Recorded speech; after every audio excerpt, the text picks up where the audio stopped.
How many people here have seen an improv show before? Many of you have come here, I know that. All right, so you know that we make it up, and we really do. Just like Andy made it up, and that was for real, nothing planned. The practice and the performance art of improvisation is working without a script.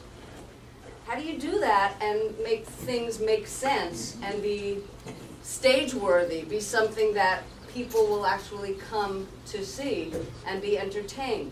Well, there's a lot more to it than just making stuff up out of your off the top of your head. It's a lot of listening and working together. Lots of things that work well in a lot of areas of life. It's also being spontaneous, trusting yourself, but trusting your scene partners as well. So the first few exercises that we do, first few things that we do, we sometimes do as warm-ups to get us prepared for the rest of the class. So I'm going to have everybody come up. We start out in a circle, so if everybody can help me over here. Oh, thank you, Joan. And we're not going to make a circle because we don't want to make it, have our back to you. But fill in over here, guys. We're going to kind of keep an open circle. And the two people at the end, imagine, are right next to one another, okay? So we've got a lot of people here. Okay. All right, move down a little bit. Move down, move down. Good, good, good, good.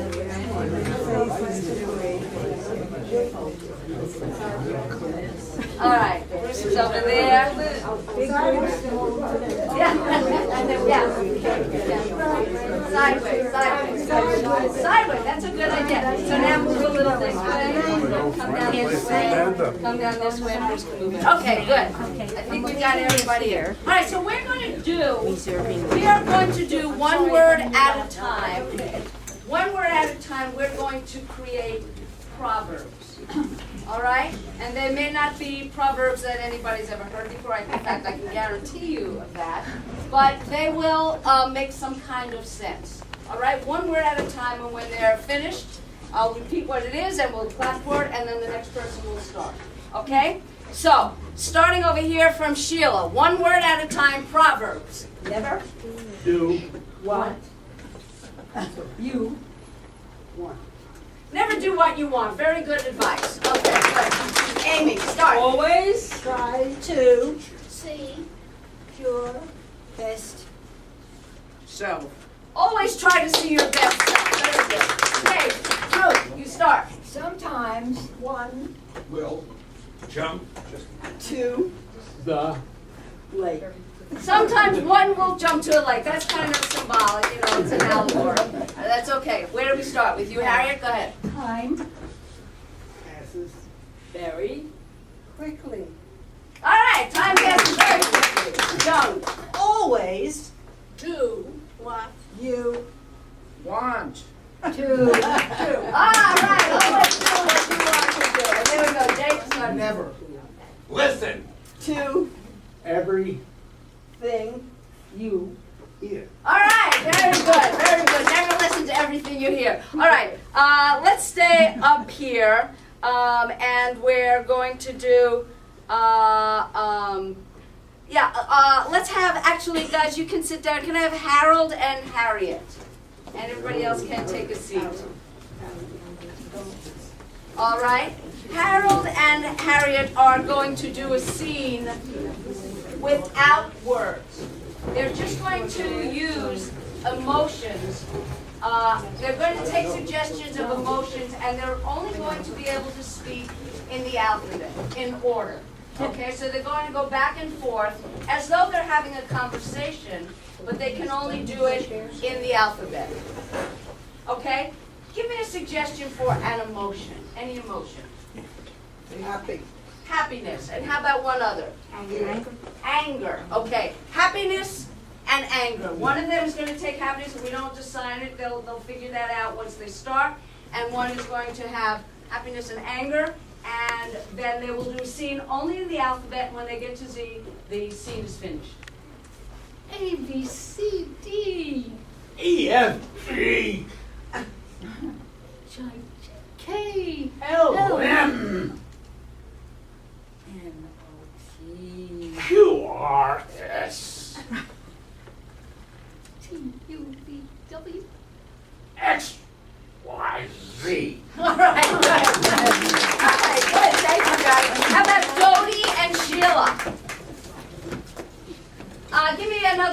suggesting another emotion.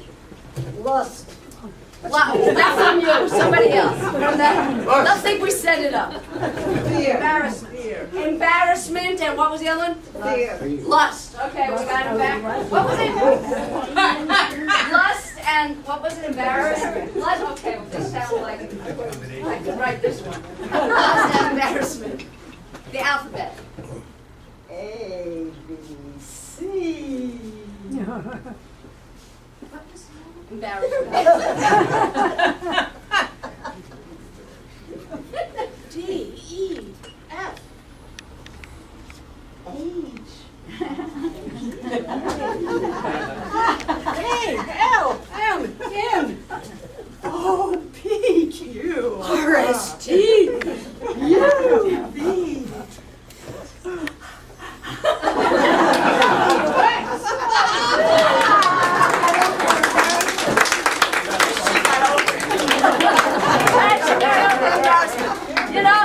That was a good example of you had it just felt natural and you just went with it. I mean, I don't know where else you were going to run. You were kind of cornered over there.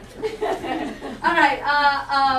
How about Jake and I'm going to set up some chairs over here.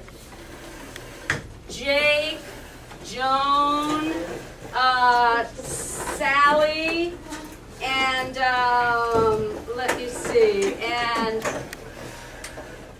Sarah. Come on up here. All right. Okay, you're over there. You got it over there? Okay.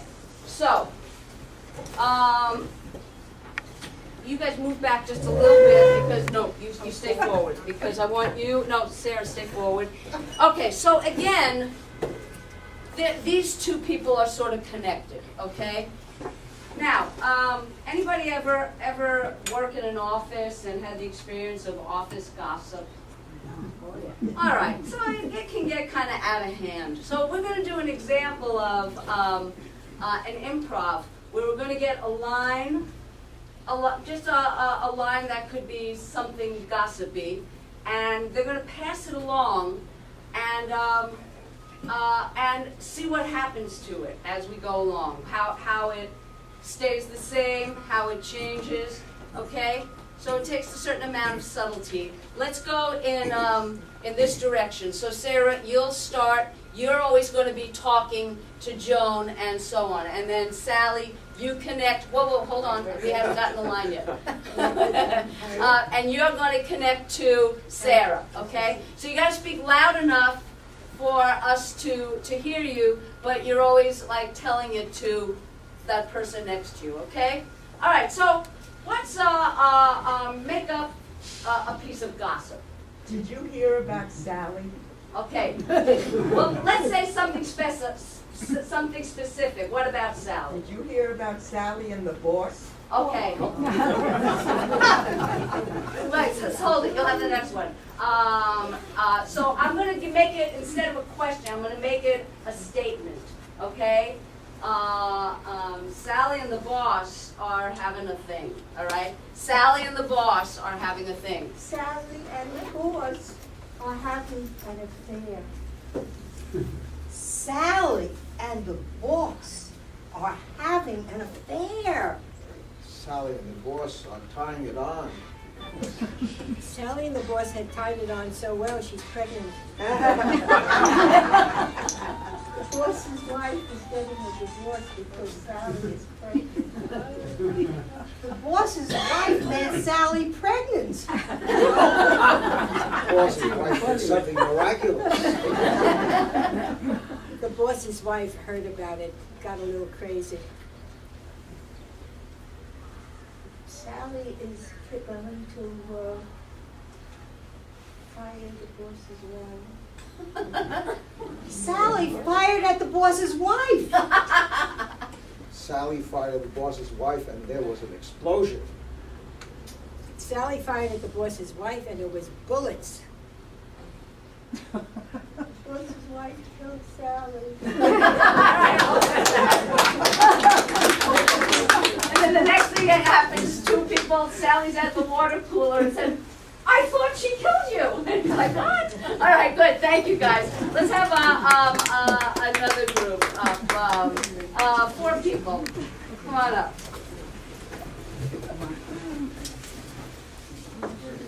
2 more.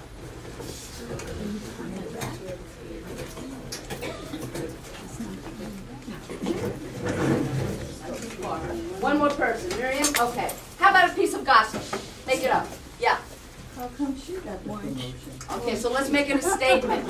Why did Rose get, Rose got a promotion. Let's make it, how can we make it a statement? Rose is moving on fast, isn't she? Okay, Rose is really moving up in the company. Rose got a promotion, just that. Rose got a promotion. Any way you want to deliver that. Rose got a promotion. That No, is- no, no, oh, John, Rose, yes. you gotta talk to Rose got the promotion, and I think it's scandalous. Okay, I'm gonna stop you. Don't add to it, you're just adding to it, okay? Don't add what your opinion about it, you're just passing it along, okay? And don't go like this because the audience can't hear you. Start again. Rose got a promotion. Rose got a promotion. Rose got the promotion. Rose got a promotion. Rose has locomotion. Rose got a promotion. Whatever you heard. Locomotion is what she said. No promotion. Locomotion. No emotion. Say it, John. Worse. No emotion. She's chugging No, along. no, no, John. Rose is chugging along really well. Chugging along. What happened to emotion? She said Rose has no emotion. That's what you're using. Yeah. Rose has got the right emotions. Rose has got the right emotions. I don't believe it. Speak up. Rose has got the right emotions, but she doesn't believe it. Rose has got the right emotions, but she doesn't believe it. Rose has got the right emotions, but she does believe it. Rose has got the right emotions and she does believe it. Oh boy. Rose has got the right emotions. She doesn't know whether to believe it, and oh goodness. Rose has got the right emotions, she doesn't believe it, and oh goodness, I hope the boss doesn't find out about it. Rose has got the right emotions, and I hope the boss does find out about it. Well, Rose has got the right emotions. Well, the boss will find out about it because they're having an affair. Rose has got the right emotions, but the boss will find out she's having an affair with his subaltern. All right, let's hold it at that. All right, guys. So we got back to the affair. Okay, guys, sit down. All right, now I need Marilyn and Doris, please. All right, we are going to do a 2-person scene. But in order to, we're going to put a little twist in this. One person will speak normally.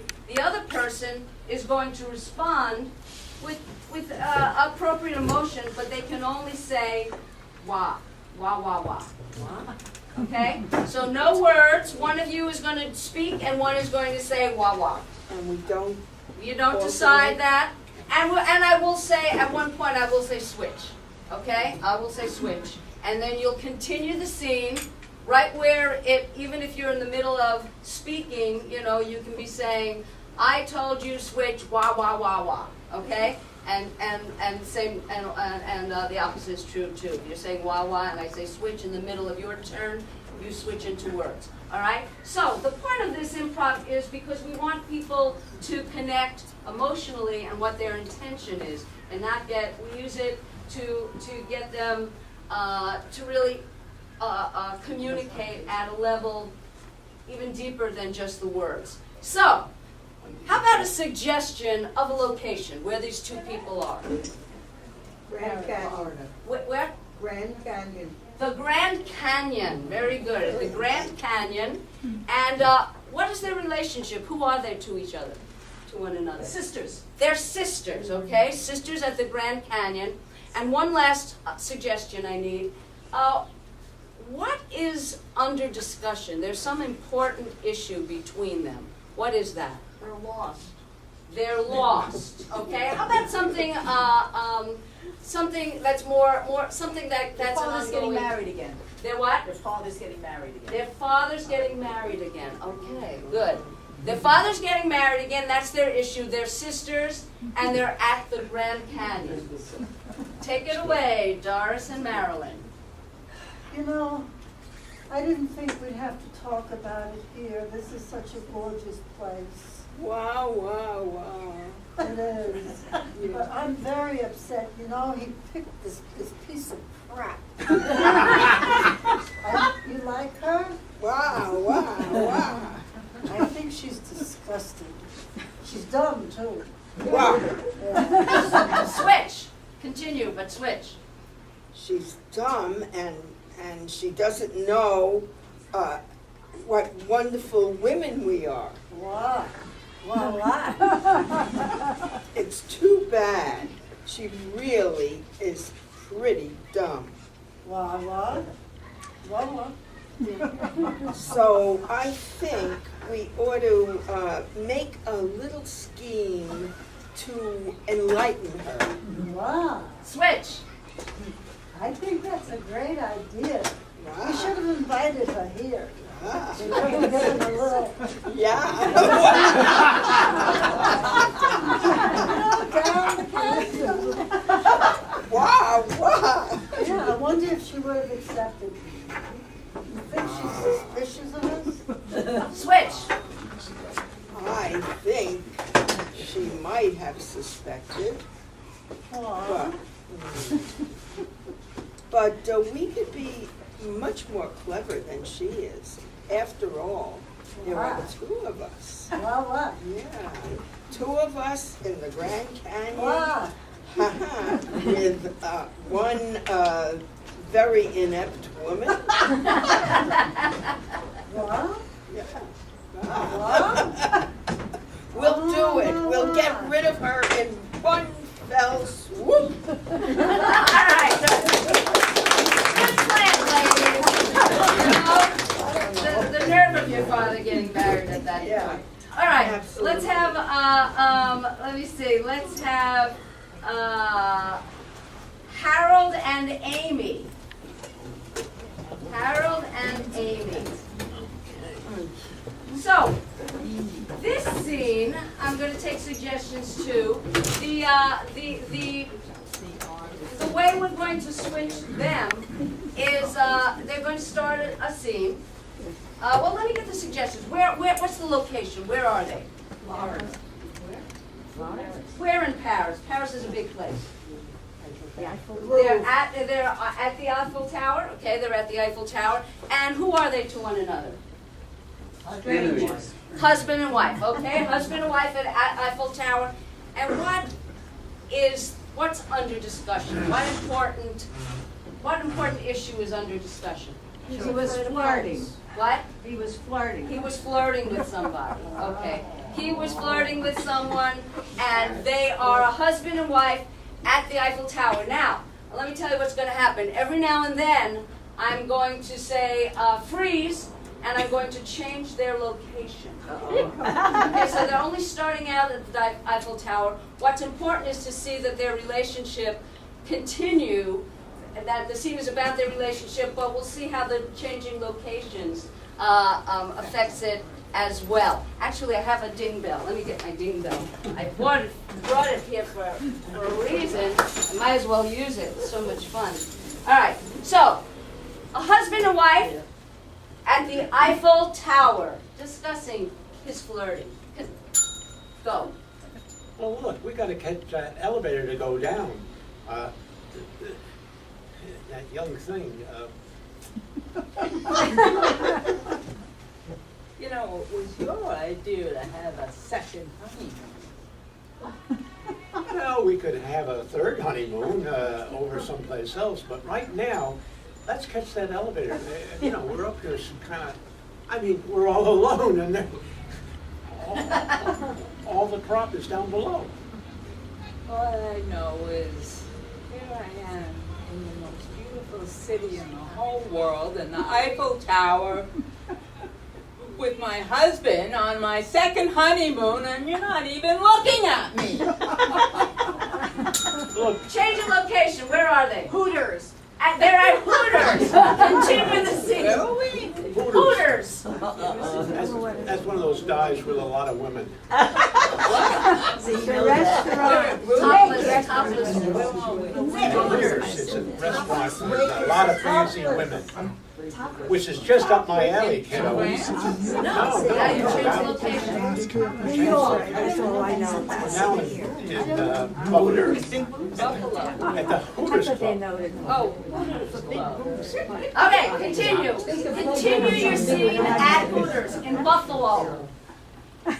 Listen, so it's our second honeymoon, but you know, things can't last forever.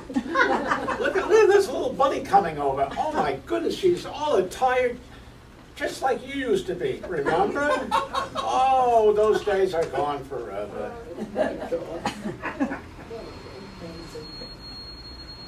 You really know how to hurt me, don't you?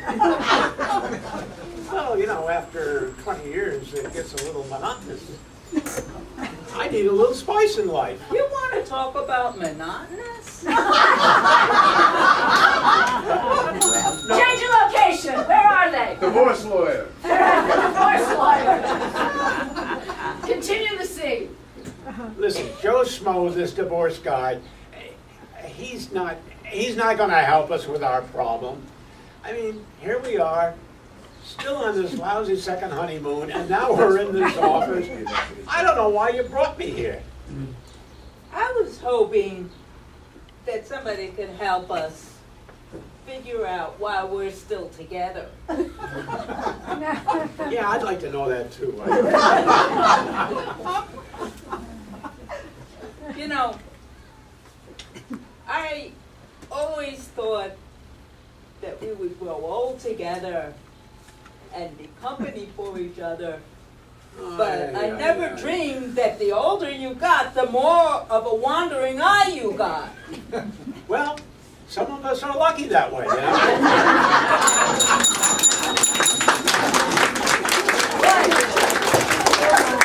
That's a have to look at marriage, isn't it? All right. Can I please have Hope and Bruce up here?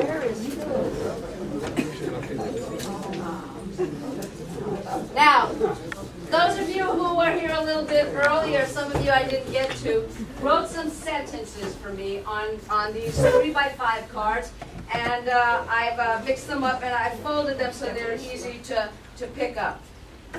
We call this scenes from a hat, but I guess I could call it scenes from a basket. Basket, yes. So they're going to do a scene for you. I'm going to get rid of my dinghy there. They're going to do a scene for you, and it'll be something from your suggestions. But every once in a while, I'm going to hold this basket out, which indicates that I want their next line to be, whoever I hold it to, I want that person's next line, they have to say exactly what's on this card. And anybody can do that, but because they're such good improvisers, they're going to make it work within their scene, within their relationship. So these people are at they're on vacation. Where? Vegas. They're at Vegas. They're in Vegas, okay? And we'll let them make up the rest of it in Vegas. I don't want you to be gambling anymore. But I'm winning. I know, but just because you're winning, it doesn't necessarily mean that you're going to win next time. We're going to leave this place broke. Don't worry, I know what I'm doing. All right.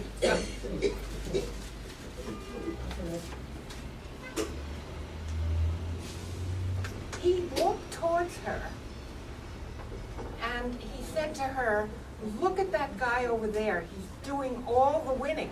I think you ought to be very careful of that man over there. I'm not gonna play at that table. And besides, what he does has nothing to do with me. Well, he seems to have an eye on you for some reason. I don't know, maybe he likes me. I didn't know that you had those kind of inclinations. Uh-oh. I mean, really, we've been together a long time and I never... I love you. I know, but you haven't been showing it me lately. You're just so much more interested in these damn cards than the 21 game. I don't understand anything about this gambling. I just assume not, and that man is still looking at me. Be careful. Maybe we better leave and go somewhere else. Where? Well, why don't we go, I'll tell you what, why don't we stay here and we can just ignore that guy and why don't you take that to me again, what you said, I love you. It sounded so good. I love you. Oh, thank you. You know, why are we here? You wanted to come. I don't know why I did. I could have picked a much more romantic place, like, I don't know, think of something. Maybe we could leave this place, pack our bags, you think of the place, because before you spend all your money, where's a good place to go? An island. Alcatraz. Some island. Coney Island. Oh, no, Coney Island. Oh. No, I didn't have that in mind at all. I didn't. What do you think of the Pope? I think, I'm glad you brought that up. Because being very religious, I was almost hesitating to come to this gambling place. I worship the Pope. The newspaper. He's so attractive, and the outfits that he wears, and he's so kindly. He reminds me of you. You're just a sucker for a man in a uniform. What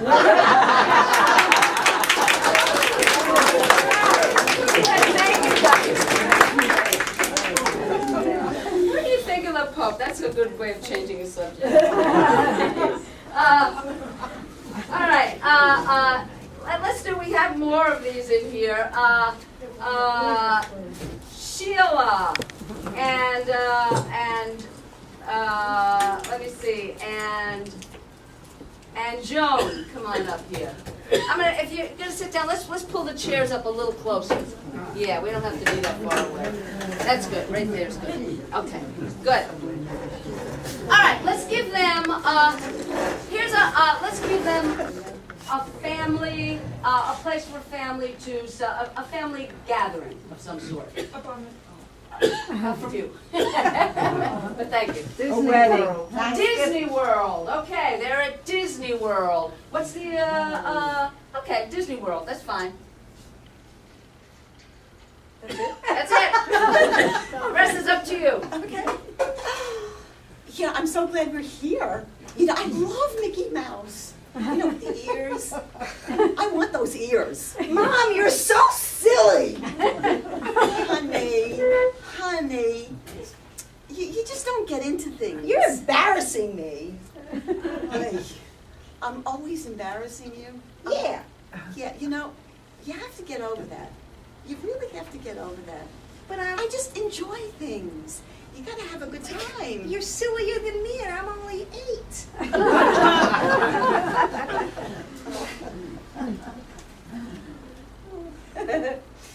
6 months is a short sentence, and actually, when you were born at 6 months, and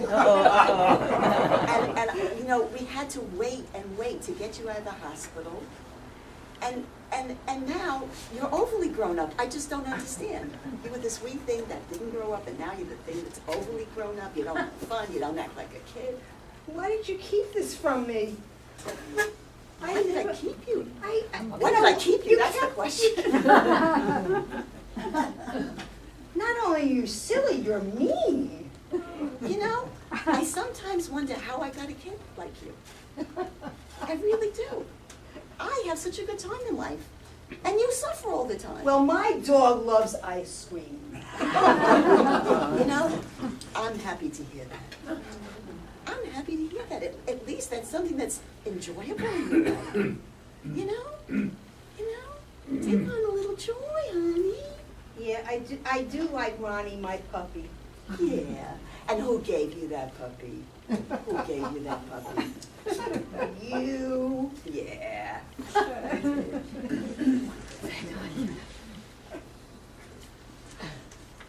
Take me away from all this. I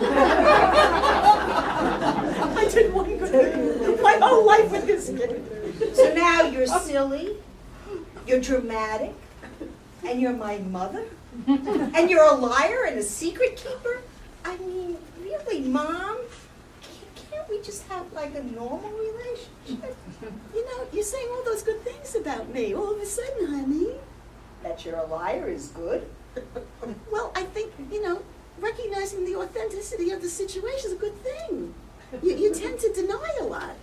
This is at least seeing clearly. We got you those glasses for a reason. It's colder than you thought.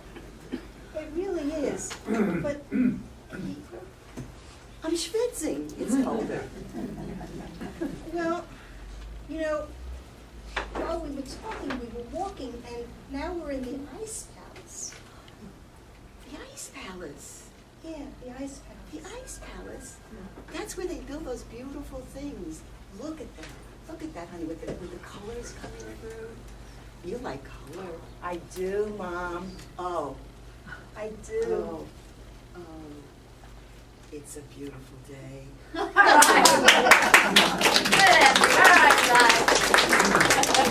All right, now I need Sarah and Sally and Bruce, come on up. And okay, Sarah, Sally, Ruth, Bruce, and Ruth, I'm saving you for, Ruth, come on, come sit up here. Okay. Ruth, you're going to be here. Sarah, you're over here. Oh, thank you. You need your chair? No, just four. Four's enough. Oops. All right. All right. Okay, good. So, what you see before you looks like four separate people, but actually, it's one person with four heads. Uh-oh. Yes. This is a four-headed person. Not only just, it would be amazing enough if just for this person to come here at all to talk to you, but actually this person, this four-headed person, is an expert in a particular subject. Somebody call out a subject for this person to be an expert in. Literature. In literature. Okay. So this is Dr. Jean Malfunction, who is here to speak to us here at Penn South Senior Center. Thank you for being here, Doctor. Okay, I'm going to be over here. Thank you very much for being here. So, Doctor, you are an expert in literature. That is your all literature, or is there a specific type of literature, or you know what I'm talking about. Thank you. An author. Yes. One word at a time. Specialize in American. Literature. In American literature. You specialize in American literature. Who is your favorite author? My favorite author Is. Jane Black. Jane Black, that little known but very well respected American writer, Jane Black. Yes, I think she was known for writing about cowboys. I believe. What was the name of your favorite book? You've written about this extensively. What's the name of Jane Black's book about cowboys? Her Book about cowboys is called Gone with the Snow. Gone with the Snow. Gone with the Snow. A cowboy book about the frontier, and as the snow disappeared, so did the buffalo. Okay, so I'm going to take, because people are just so anxious to ask questions of Dr. Malfunction about literature. What questions do you have to ask our expert? How many books have you written? How many books have you written, Doctor? I Have written 5 books. 5 whole books. 5 books. That's a lot. Yes. Are they all about the West? Are your books all about the West, Doctor?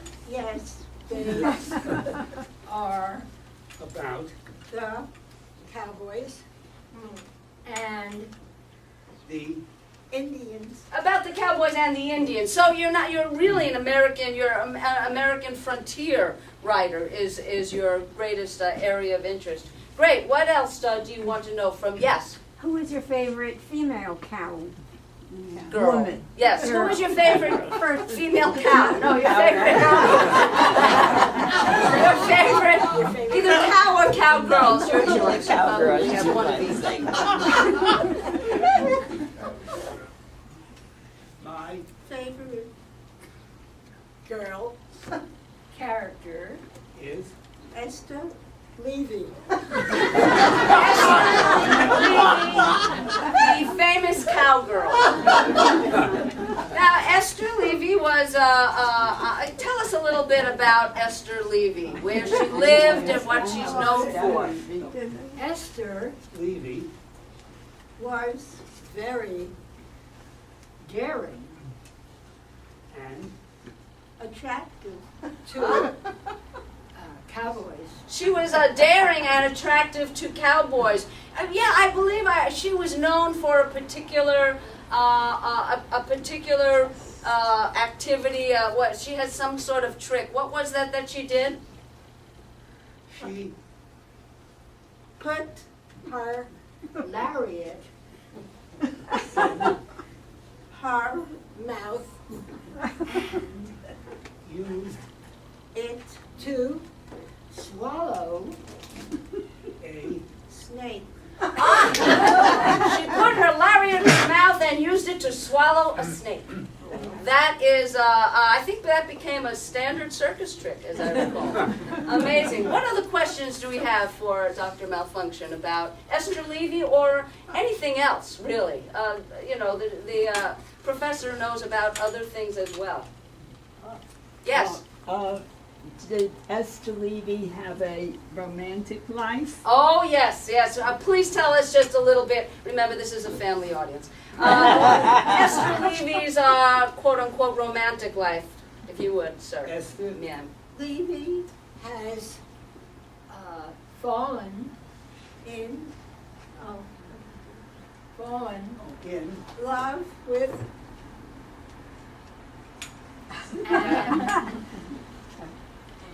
and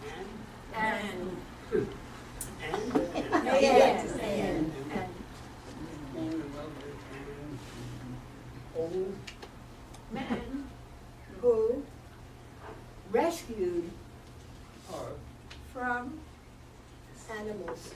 Oh, she fell in love with an old man who rescued her from animals. Well, who wouldn't fall in love, old or young, with somebody who rescued her from animals? So was that her main relationship, the old man? By the way, what was his name?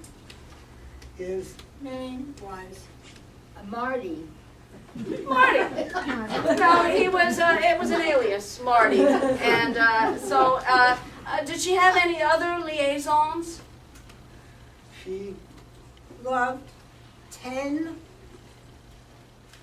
other cowboys. 10 other cowboys. Marty was a cowboy and she loved 10 other cowboys. Well, that's our girl Esther. Any other questions you have for Dr. Malfunction about literature or you know, Dr. Malfunction has been around the block, so, you know, you may want to know about the life of this person. Yes? Did Esther remind you of your mother in any way? Yeah, you do allude to that in one of your 5 books. Did Esther remind you of your mother, and if so, how so? Esther, Did not resemble my mother at her age. Oh, not at her age, at your mother's age. But I believe you said there were some resemblances. What did they have in common? Your mother and Esther Levy, the cowgirl. Esther was happy That she had mother's milk. Ah, yes. What mother isn't happy to have mother's milk? I believe she was one of the early La Leche women. As was your mother. I think they met at La Leche, isn't that true? Yes. I think it was the first La Leche, like you hear about the first Weight Watchers. This was the La Leche group in Queens, perhaps. What other? Last question for Dr. Malfunction. Yes? Could you tell us something about your next book? Oh, yes. Oh, please tell us something about your next book. My next book is about a big gorilla dies